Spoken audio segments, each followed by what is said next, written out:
Selamat siang, salam sejahtera bagi kita semua. Shalom, Om Swastiastu, Namo Buddhaya, salam kebajikan. Rekan-rekan media yang saya hormati, perlu kiranya hari ini saya menyampaikan press conference setelah Pak Effendi Simbolon menyampaikan permohonan maaf. Sebetulnya kemarin pada saat saya di Pekanbaru saya sudah menyampaikan. Artinya bahwa permohonan maaf dari Pak Effendi Simbolon bagi kami jajaran TNI Angkatan Darat tentunya memaafkan. Toh Tuhan Maha Pemaaf, masa manusia tidak memaafkan. Kami jajaran TNI Angkatan Darat memaafkan. Manusia tidak terlepas dari kehilafan, kesalahan. Ya, itulah pada dasarnya manusia tidak sempurna.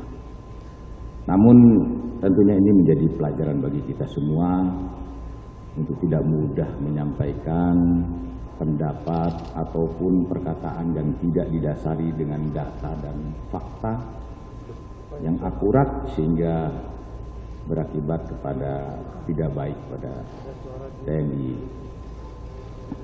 Saya menyadari bahwa perasaan prajurit di lapangan memang selama ini kita tahu mereka setiap saat berkeringat yang melaksanakan tugas-tugas operasi di Papua, di Poso, di perbatasan NTT, Kalimantan, tiap hari dia berkeringat dan taruhannya adalah nyawa. Walaupun mereka tinggalkan anak istrinya, ini harus disadari, ya, karena saya tahu persis kondisi saat ini dengan segala macam keterbatasan yang ada di prajurit. Saya cek beberapa satuan yang mau berangkat tugas operasi, termasuk di daerah operasi, yang kekurangan masalah kaporlat, ya, masalah material, termasuk kesulitan-kesulitan di daerah operasi, masalah doorlock. Saya cek dan saya tahu persis bagaimana kondisi mereka. Saya lama di Timur Timur, saya berpengalaman masalah operasi sehingga saya tahu persis.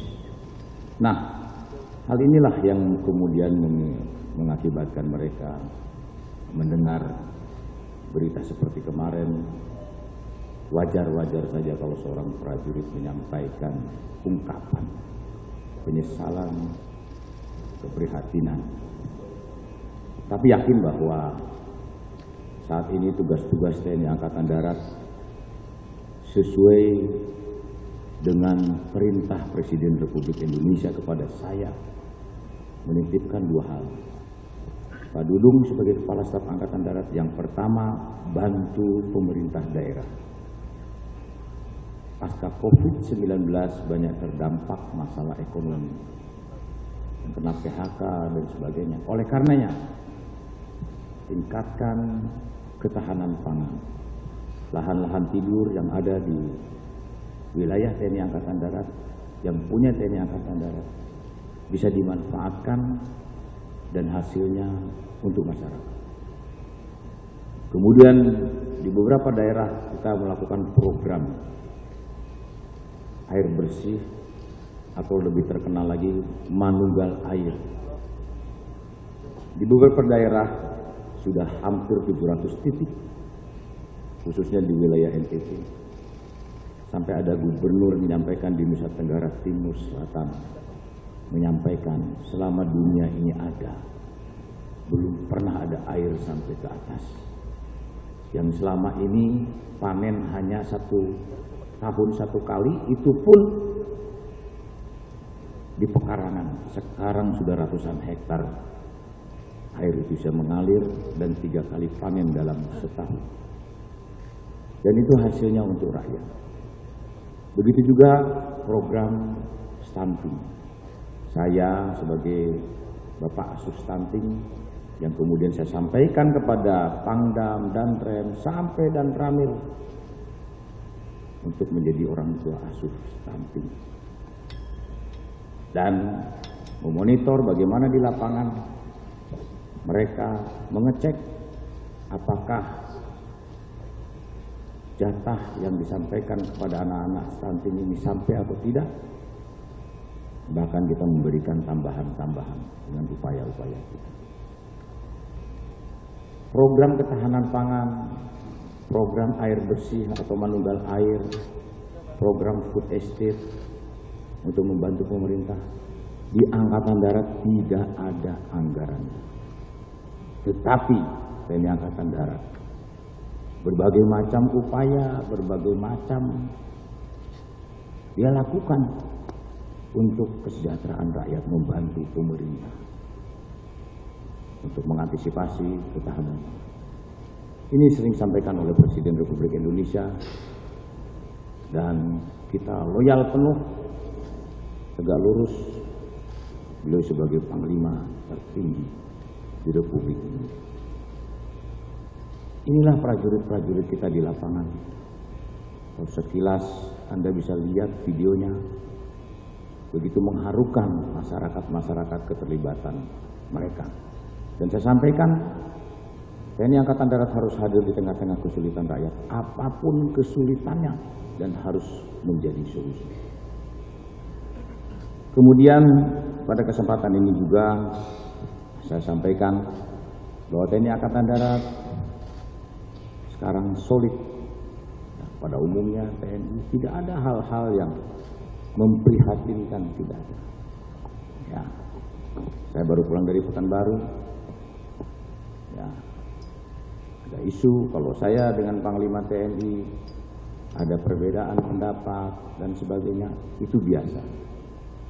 Ya, zaman Pak Hadi dengan Pak Andika, zaman Pak Hadi dengan Pak Gatot, Pak Mulyono dengan Pak Gatot, itu biasa. Tetapi pada umumnya saya kemarin melaksanakan tugas-tugas itu juga perintah-perintah dari Panglima TNI. Karena kita menyiapkan pasukan, mendidik pasukan, melatih pasukan, setelah itu digunakan oleh Panglima TNI di Papua. Ya. Jadi tidak benar kalau ada hal-hal terjadi gesekan dan sebagainya. Itu saja mungkin yang perlu saya sampaikan kepada rekan-rekan media, dan kami mohon dukungannya. Dan tentunya yang saya sampaikan tadi bahwa permintaan maaf Pak Effendi dekan lapang dada TNI Angkatan Darat menerimanya, dan saya sampaikan kepada seluruh jajaran agar menghentikan untuk kegiatan-kegiatan menyampaikan secara perorangan dan sebagainya. Sudah cukup. Beliau sudah minta maaf. Ya, kita harus lebih dewasa. Kita harus lebih legowo. Ya, kita sudah terbiasa menghadapi tantangan-tantangan yang sulit sekalipun nyawa. Kalau hanya berita-berita seperti itu, kecil bagi kami untuk menghadapinya. Ya. Hadis Nabi mengatakan, Nabi Muhammad mengatakan, orang yang tidak berani mengambil risiko adalah orang-orang yang merugi. TNI Angkatan Darat di lapangan sudah terbiasa menghadapi risiko-risiko itu. Jadi kalau menghadapi yang begini-begini, biasa-biasa saja, nggak usah dibesar-besarkan.